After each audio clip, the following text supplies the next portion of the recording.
본인이 많이 쓰는 말 있잖아요. 방자하다. 그 말에서 왜 어떻게 본인이 예외일 수가 있습니까? 제일 방자하고 오만해 보이는 건 본인 자신이에요. 듣기 싫은 질문에 대해서는 택도 없는 질문하지 말라고 다 잘라버리고, 본인이 말하기 귀찮으면 내가 오늘 다른 방송 나갔으니까 그거나 참고하라고 이야기하는 건, 그러면 행정할 때는 어떨까요? 지금과는 다른 태도를 보여줄까요? 대선 출마는 하지만 내가 여기에서 당선이 되겠다 이런 생각이 없이, 내가 대선 출마한 이유는 명태균 게이트로부터 조금 피하고 싶다, 우산 출마 같은 느낌이 들고요. 근데 이제 앵그리홍, 새로운 캐릭터로 장착을 하고 싶은 거 아닌가. 새 얼굴 내세워서 2, 3년 망했다? 들을 얘기는 딱 그 한마디인 것 같은데, 근데 아직도 그 망하게 한 사람 당원 1호로 모시고 있는 윤석열 보유정당 아닙니까? 그 문제라도 그러면은 자기가 시원하게 해결을 하든가. 홍준표가 저 버르장머리가 어떻게 저렇게 됐습니까? 저보다 나이는 한참 위시지만 전 버르장머리라고 제가 감히 공개적으로 표현하는 이유가, 아니 나이 들고 좀 더 성숙하게 무슨 모습을 보여주는 게 아니라 저 기본이 안 돼 있는 자세잖아요. 어떻게 저런 자세를 가진 사람이 일국의 대통령을 하겠다고 나옵니까? 어디서 배운 버르장머리입니까 저거는? 그러니까 저는 홍준표라는 인간을 저렇게 만든 데에는 전 언론의 책임 굉장히 크다고 봅니다. 변하지 않는 진리가 있습니다. 겸손해야 됩니다. 정치하는 사람은 특히 겸손해야 됩니다. 겸손하는 척이라도 해야 합니다. 그렇지 않으면 국민들이 매우 싫어합니다. 제일 싫어하는 게 교만입니다. 나는 내 성격상 겸손은 너무 힘들어. 그러면 정치 안 해야 됩니다. 사람에 충성하지 않는다, 이런 말도 안 되는 구라를 가지고 대통령이 됐던 자가 누구한테? 이철우 지사한테 그랬다던가요? 사람은 충성심을 보고 뽑아야 된다고? 그러니까 자기는 사람한테 충성하지 않지만 다른 사람은 나한테 충성해야 한다라는 생각을 가지고 있는 거죠. 이 경호차장 문제도 윤석열에 대한 충성심, 과연 그런 자한테 충성심이 생길까? 김건희에 대한 충성심이라기보다는 저는 만약 윤석열 곁으로 간다면 자기의 안위, 자기가 검찰에 끌려가지 않고 구속되지 않으려면 힘센 사람 옆에 붙어 있어야 내가 조금 더 안전할 수 있다. 이런 거 아닐까 싶습니다.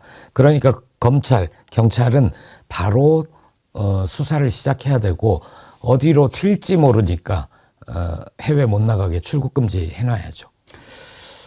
경찰이 대통령실 한남동 공관촌 압수수색했다라고 하는데, 검찰은 지금이라도 번지수 제대로 찾아서 주소 알려줘요? 아크로비스타 호수까지 다 알아요. 이런 상황에서 지금 이제 대선을 치르는데요. 사실 이번 대선에 국민의힘은 후보를 안 내는 게 맞지요. 무엇 때문에 생긴 대선입니까? 사실 국민의힘은 이번 내란에 책임을 지고 해산을 해야 맞고, 그리고 이제 윤석열 또 선거법 위반으로 대선에서 위반한 것 드러나면 이제 그 선거 보전 비용 다 반납해야 되고, 그거를 적반하장으로 다른 데다가 물리려고 그랬잖아요. 그렇게 해서 이제 다 정리가 돼야 될 당인데, 그래도 뭐 선거라고 그러니까 또 뭐 이것저것 해보고 여기서 또 한번 또 꼬가지고 해볼까 뭐 이런 생각을 하고 그러는데, 후보를 못 내겠습니다, 용서하십시오 해도 지금 봐줄까 말까 하는데 11명이나 신청을 했더라고요. 참 인물도 이렇게 많나 싶은데, 그 11명 별로 관심이 없고 지금 이제 이런저런 얘기가 나오는데, 참 나는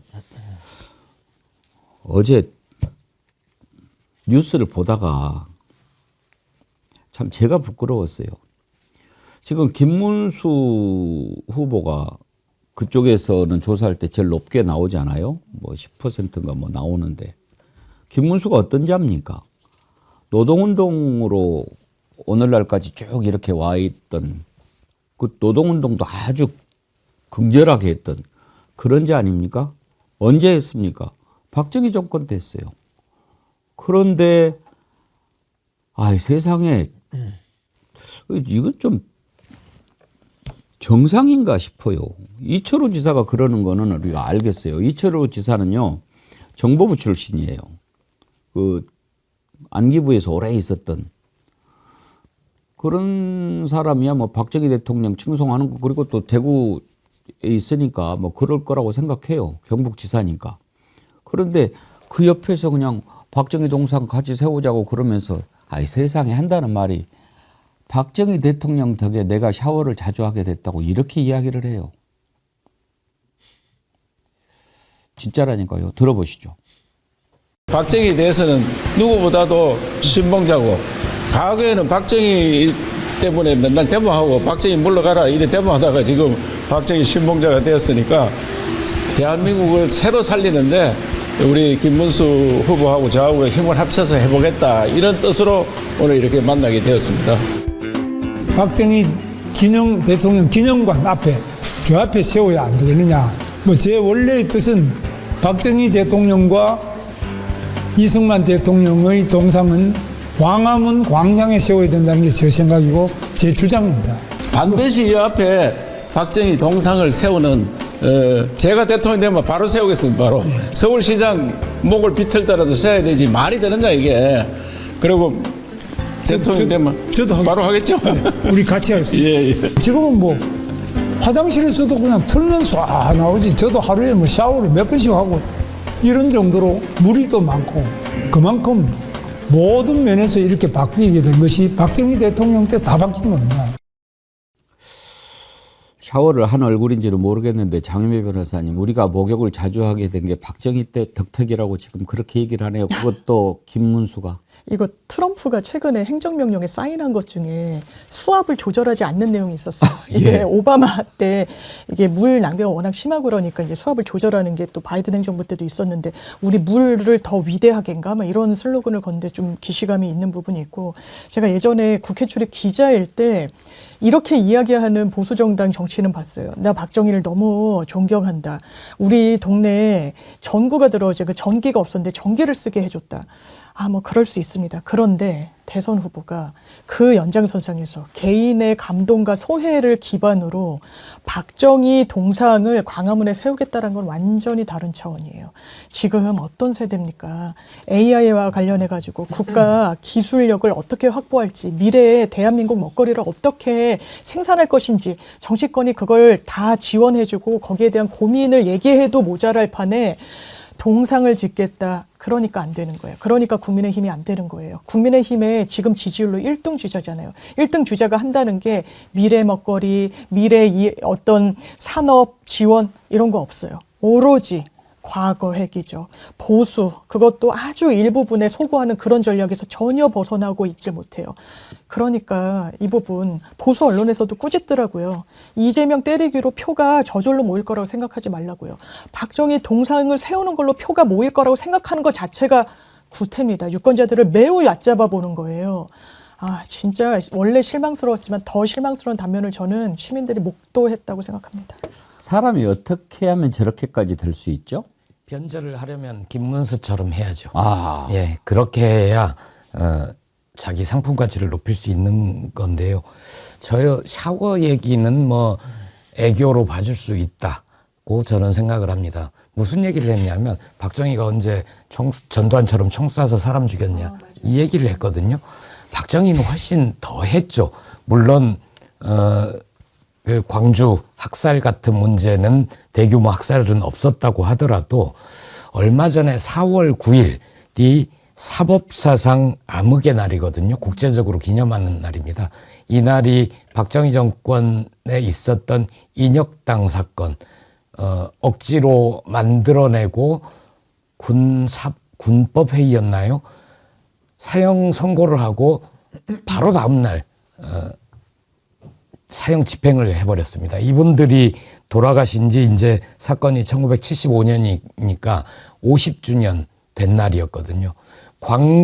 광주가 지금은 민주화의 상징, 성지처럼 돼 있지만 나이가 좀 있으신 분들은 대구를 동양의 모스크바 뭐 이렇게 기억하시는 분들도 있습니다. 대구가 굉장히 진보적이었던 도시고 깨어있는 분들도 많았는데 인혁당 사건, 이 충격적인 사건을 겪으면서 거의 씨가 말라버리듯 했다는 거지요. 처음에 국민의힘 후보 내서는 안 된다 이 말씀하셨는데 상식 있는 분들은 거기에 동의를 합니다. 저랑 같이 방송 패널을 하는 분 중에도 국민의힘 출신 중에 어떻게 우리가 무슨 면목으로 이번에 후보를 냅니까? 라는 얘기를 하기도 하고요. 오세훈 시장도 뭐라 그랬습니까? 지금 보수 정치는 국민의 짐이고 국민의 근심거리다라고 얘기를 하면서 비정상의 정상화를 얘기했는데 그 비정상의 정상화 하는 방법은 내란에 동조해서 정말 죄송하다. 이번에 우린 대선 후보를 낼 자격이 없다. 이렇게 마무리를 지었으면 앞과 뒤가 맞는 거죠. 조국혁신당이 국민의힘 위헌정당 심판 청구해달라 진정서를 법무부에 낸 적이 있습니다. 몇 달 됐는데요. 법무부에서 답변이 온 게 우리 업무에 참고할게 이렇게 왔더라고요. 다시 한번 낼 거고 또 새 정부에서 낼 겁니다. 그 당은 해산될 겁니다. 김문수는요, 팩트도 틀려요. 박정희가 총칼로 사람 죽이지 않았다라고 하는데, no. 부마 항쟁에서요, 수백 명의 사상자가 났습니다. 정확한 희생자가 아직은 나오지 않지만 그래도 공식적으로 확인된 희생자가 있습니다. 유치준 씨가요, 40년 만에 항쟁 참여자로 2019년에 인정을 받았는데 그 부마 항쟁 당시에 주검으로 발견이 되신 분이에요. 정식으로 희생자가 있고 11.6이 왜 일어났습니까? 부마 항쟁 이후에 그때 이제 궁정동 안가에서 박정희, 차지철, 김재규, 김계원 이렇게 모여 있을 때 차지철이 뭐라고 얘기했습니까? 그 부마 항쟁 그거 하나도 제대로 못 막고 말이야 이러면서 김재규한테 온갖 능멸을 가하고 그러면서 박정희한테 그거 땡크로 밀어버려야 됩니다라고 얘기를 했습니다. 만약에 그때 김재규가 박정희를 암살하지 않았다면 어떻게 됐겠습니까? 그런 일이 일어나지 않았겠습니까? 그리고 적어도 그때 당시에 이렇게 희생자가 있는데도 불구하고 박정희 찬양하는데 눈이 멀어가지고 이렇게 사실을 비틀기까지 한 겁니다. 근데 이제 뭐 보수라고 이제 이름을 쓸 수가 없죠. 그래서 저는 이게 보수주의가 아니라 보스주의. 그러니까 이 사람들은 그냥 하나의 보스를 추종하는 뭐 과거로 치면 왕당파 같은 사람들이죠. 그러니까 민주주의를 향유할 자격이 없는, 자질이 없는 사람들이고요. 그럼 왜 이렇게 이 사람들, 이 보스주의자들이 이렇게 판치게 됐느냐. 결국에는 박근혜 탄핵 이후에 윤석열 탄핵까지 2연타석 탄핵을 맞은 건데 참 그럴 수밖에 없었던 것이 박근혜 탄핵 이후에도 반성과 성찰을 안 했기 때문에 황교안이나 홍준표 이런 자들한테 또 당을 넘겨주면서 그때 또 정광훈을 제도권으로 등장시킨 사람들이 이 사람들이거든요. 그러니까 그때 박근혜 탄핵 때 제대로 된 반성과 성찰, 국민에 대한 사죄를 안 하니까 또 한 번 반복돼서 윤석열이 내란까지 가서 2연타석에 탄핵을 맞는 겁니다. 저분들 만약에 정치 더 이어가잖아요. 뭐 한 번 더 온갖 술수 써가지고 정권을 또 잡는다고 칩시다. 또 한 번 내란보다 더한 거를 해서 또 탄핵 당할 겁니다. 그러니까 탄핵 전문 정당이기 때문에 저는 뭐 위헌정당 해산 심판보다 더한 거를 해서라도 저자들은 더 이상 공적인 역할을 맡을 수 없게 조치를 해야 된다라는 생각이 들고요. 그런 의미에서 저는 뭐 저쪽 진영을 보스주의라고 저는 부르기 때문에 저 같은 보수주의자들은 보수 재건 뭐 이런 말을 요즘 뭐 오세훈 시장이나 유승민 전 의원도 많이 하시던데 보수 재건은 무슨 재건입니까? 저쪽에서 꺼다 쓸 무슨 벽돌이나 철근이라도 있어야지 보수 재건이죠. 저는 보수 창건이라고 해서 아예 절연을 하고 아예 새로운 판에서 새롭게 가야 정상화가 될 수 있다. 전 보수 재건이 아니라 보수 창건파거든요. 그래서 재건을 외치는 저쪽 내란 동조 세력을 이용해서라도 빅텐트니 뭐니 해가지고 또 한 번 권력을 만들어 보겠다라는 그 재건 세력까지도 정리가 돼야 전 대한민국이 새롭게 출발할 수 있는 원년이 될 것이다. 전 그렇게 생각합니다. 완벽한 절연 외에는 답이 없다. 전 그렇게 봅니다. 이 자들이 왜 미래를 이야기하지 않고 계속 박정희를 입에 올리는 겁니까?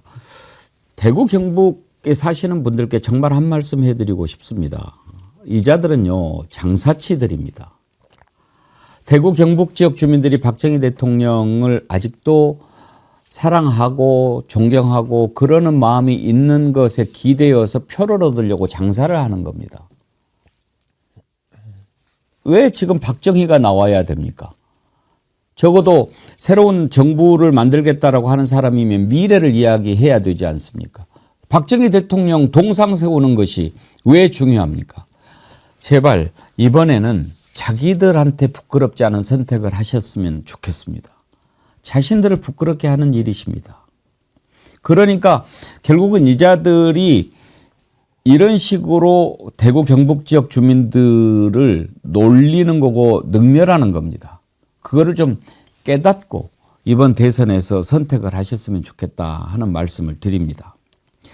참 부끄럽지 않습니까? 자기가 어떻게 살아왔습니까? 그러면 자기 인생을 부정하는 거지요.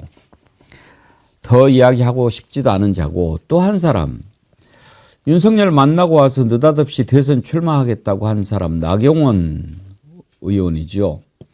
그런데 무슨 기괴한 사진을 올렸어요. 한번 보시겠습니까?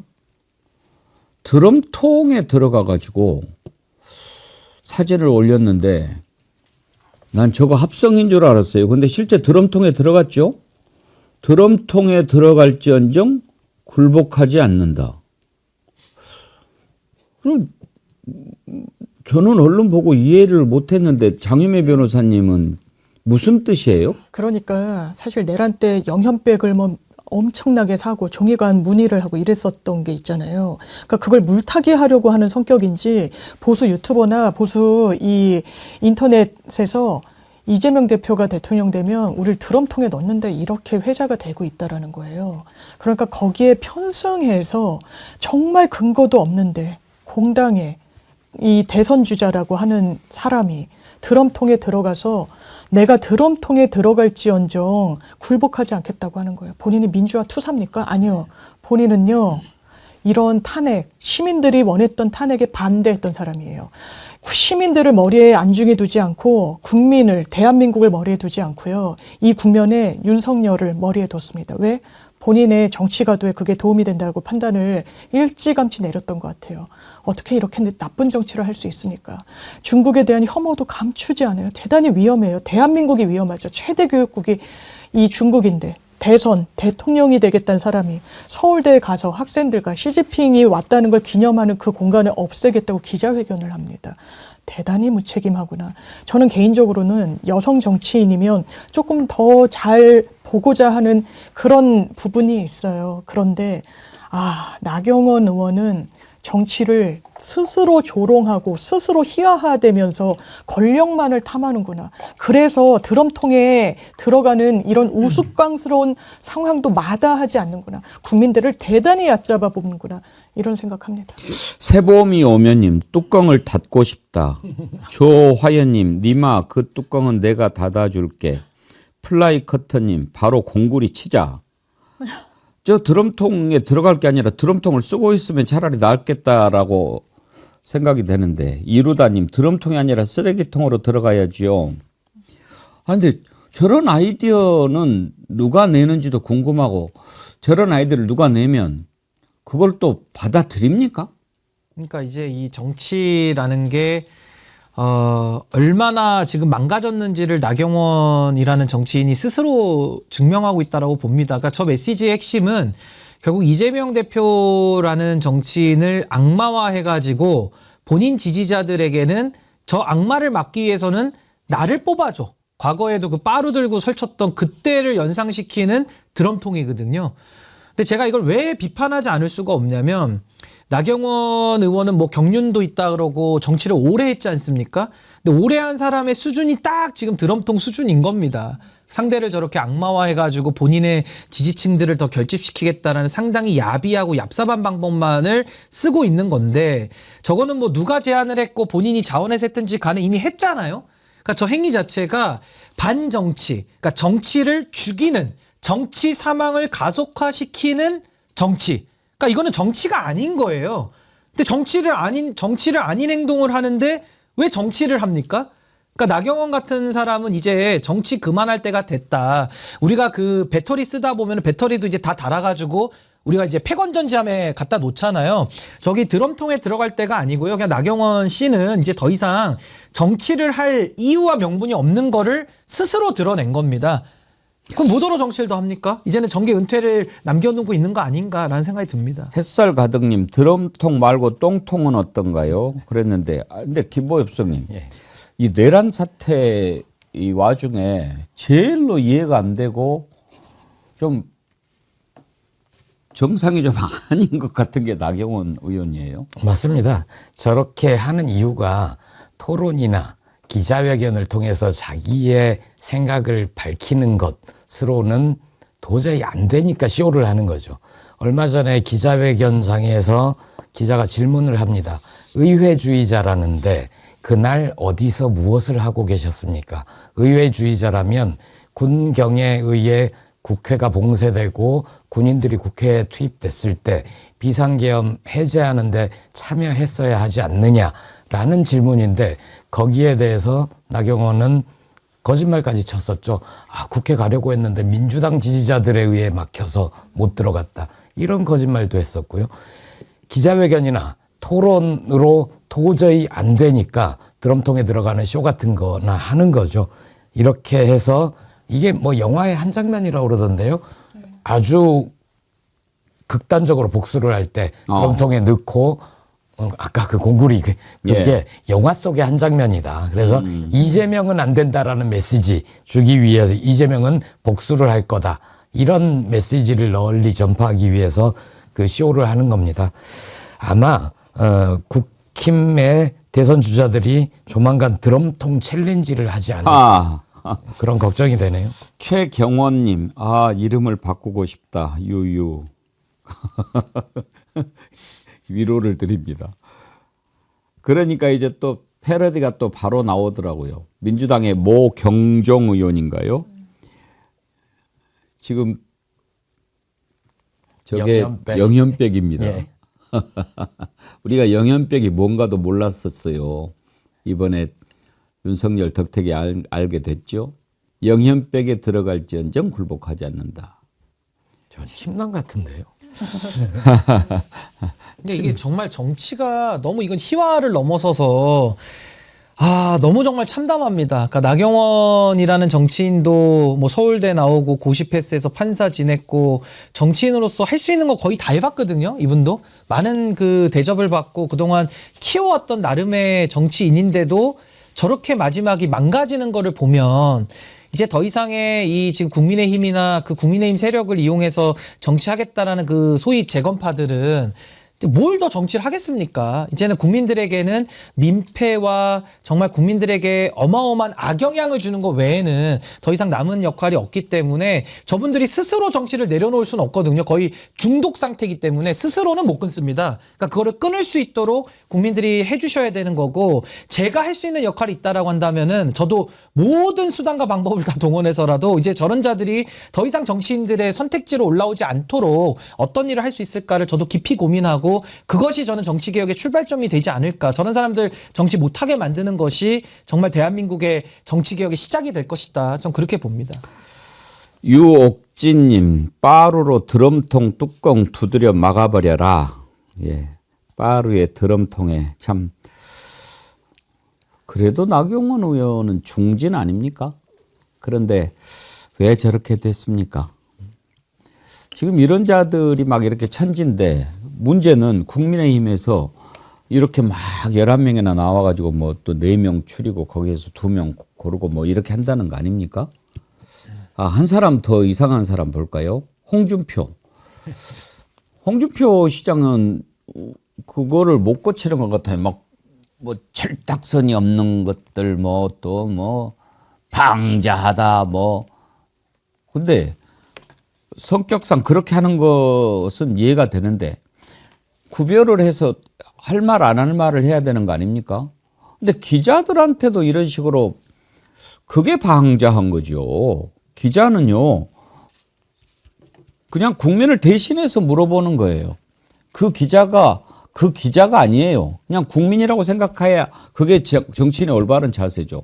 근데 기자가 질문을 하는데 거기다 대고 너 몇 년 차야? 뭐 이렇게 막 물어보고 막 그랬다고 그러던데 홍준표 시장도 옛날에 안 그랬거든요. 그러니까 이게 어쩌다 이렇게 됐는지는 한번 좀 짚어봐야 되겠어요. 그 장면도 한번 보실까요? 지금 계속 한덕수대행 출마 얘기 나오고 있고 무소속으로 출마한 후에 국민의힘 후보랑 단일화 얘기를 자꾸 거론을 하는데 그 이야기하는 사람이 누굽니까? 그런 설이 계속 나오고 있어서 그 얼빠진 소리야. 그런 이야기는 아침에 내가 김현정 뉴스 속에 자세히 이야기했습니다. 또 오세훈 서울시장님 불출마 선언 이후로 따로 뭐 보류하신 게 있을까요? 좀 연대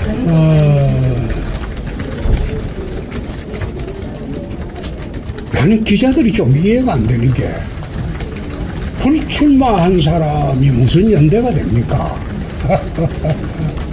김한실 기자입니다. 제가 며칠 전에 대구에 가서 이제 대구 시민들의 민심을 좀 들어봤는데 일부 시민들께서는 좀 새로운 얼굴을 그러니까 기존 정치인이 아닌 좀 새롭게 등장하는 분들을 좀 뽑고 싶다 이런 의견도 있었는데 그런 새로운 얼굴을 희망하는 분들에게는 좀 어떤 식으로 어필하실 계획이신지 질문드립니다. 새로운 얼굴 뽑아가지고 지금 2년, 3년 동안 망했지 않습니까?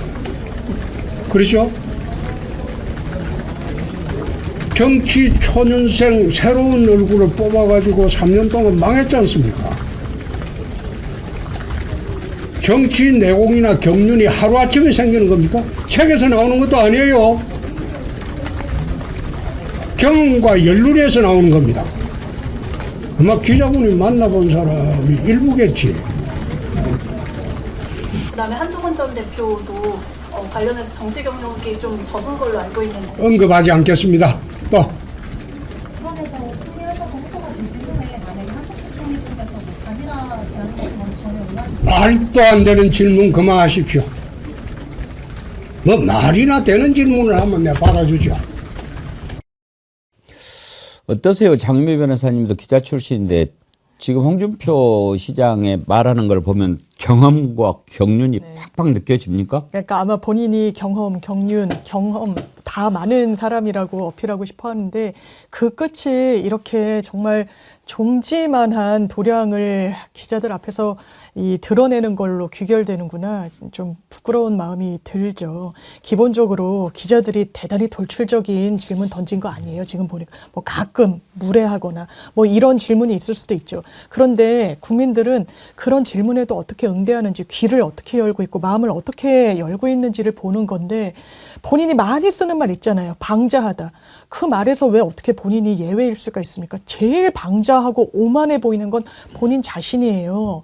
그러니까 듣기 싫은 질문에 대해서는 택도 없는 질문하지 말라고 다 잘라버리고 본인이 말하기 귀찮으면 내가 오늘 다른 방송 나갔으니까 그거나 참고하라고 이야기하는 건 그러면 행정할 때는 어떨까요? 귀를 열고 지금과는 다른 태도를 보여줄까요? 아니요. 사람은 일관성이라는 게 있으니까요. 여기서 A라는 모습이 보여졌는데 저기선 아주 산뜻한 모습 보여줄 수는 없는 겁니다. 실망스럽죠. 아마 본인이 본인 점수를 깎아먹는 장면이라고 생각합니다. 제가 보기에는 학업의 뜻이 없어 보입니다. 그래요? 예, 대선 출마는 하지만 내가 여기에서 당선이 되겠다 이런 생각이 없이 내가 대선 출마한 이유는 명태균 게이트로부터 조금 피하고 싶다. 우산 출마 같은 느낌이 들고요. 그 예전에는 말 시원하게 한다고 홍카콜라 뭐 이런 별명도 있지 않았습니까? 근데 이제 앵그리 홍을 새로운 캐릭터로 장착을 하고 싶은 거 아닌가. 새 얼굴 내세워서 2, 3년 망했다? 들을 얘기는 딱 그 한마디인 것 같은데 근데 아직도 그 망하게 한 사람을 당원 1호로 모시고 있는 윤석열 보유정당 아닙니까? 그 문제라도 그러면은 자기가 시원하게 해결을 하든가. 젊은 기자들이 요새 굉장히 예의가 바릅니다. 거칠게 묻거나 정말 방자한 질문들을 하는 걸 저어합니다. 굉장히 예의 바르게 하는데 만약 저런 식으로 취재원이 싸가지 없이 나오면 저 같으면 뭐 더 들을 얘기 없네요. 우리 취재 거부합시다. 이러고 일어서서 나와버려야 된다고 생각합니다. 근데 저도 우리 대변인님하고 생각이 좀 비슷한 게 홍준표가 저 버르장머리가 어떻게 저렇게 됐습니까? 저보다 나이는 한참 위시지만 전 버르장머리라고 제가 감히 공개적으로 표현하는 이유가 아니 나이 들고 좀 더 성숙하게 무슨 모습을 보여주는 게 아니라 저 기본이 안 돼 있는 자세잖아요. 어떻게 저런 자세를 가진 사람이 일국의 대통령을 하겠다고 나옵니까? 어디서 배운 버르장머리입니까 저거는? 그러니까 저는 홍준표라는 인간을 저렇게 만든 데에는 전 언론의 책임 굉장히 크다고 봅니다. 그냥 언론이 만든 괴물 같아 보여요, 제 눈에는. 그동안에도 무슨 화내는 캐릭터, 저 진상 부리는 캐릭터, 저거를 가지고 하나의 또 캐릭터화 시켜줘가지고 언론에서 또 잡아서 불러주고 언론이 공생해 먹고 그렇게 하다 보니까 저렇게 괴물이 되어 간 겁니다. 피해는 누가 보죠? 국민들이 봅니다. 그러니까 저는 아까 대변인이 말씀하신 대로 저 자리에서 한 명도 불쾌감을 표하는 기자들이 없다라는 게 저는 참 보는 시청자로서 저도 불쾌감을 느끼는데 아니 뭐 느꼈겠죠. 젊은 기자들이든 뭐 그 안에 있던 기자들이 다 불쾌감을 느꼈겠지만 누구도 표하지 않더라고요. 그러니까 홍준표를 또다시 더 강한 괴물로, 더 이상한 괴물로 더 만들고 있는 건 아닐까요? 아, 저는 정말 저런 식의 비정상적인 행동을 할 때마다 그 해당 정치인이 이익을 보는 구조. 이게 홍준표, 나경원, 드럼통까지 들어가는 거 아닙니까? 멀쩡한 사람도 카메라 불만 켜지면 이상해지게 만들고 그 만들어진 사람들을 더 보도하면서 옐로우 언론처럼 행동했던 부분에 문제는 없는가. 저는 그게 더 본질적이지 않나라는 생각이 듭니다. 홍준표라는 사람이 옛날에 안 그랬거든요. 근데 지금 저렇게 이상한 괴물이 됐습니다. 전 그 원인을 찾아서 해결해야 된다라는 생각이 듭니다. 원인을 잘 찾아보고 이제 또 패배 후에 또 돌아봐야 되겠지만 변하지 않는 진리가 있습니다. 겸손해야 됩니다. 정치하는 사람은 특히 겸손해야 됩니다. 겸손하는 척이라도 해야 합니다. 그렇지 않으면 국민들이 매우 싫어합니다. 제일 싫어하는 게 교만입니다. 돌이켜 봐가지고 아 나는 내 성격상 겸손은 너무 힘들어 그러면 정치 안 해야 됩니다. 절대 안 됩니다. 그건.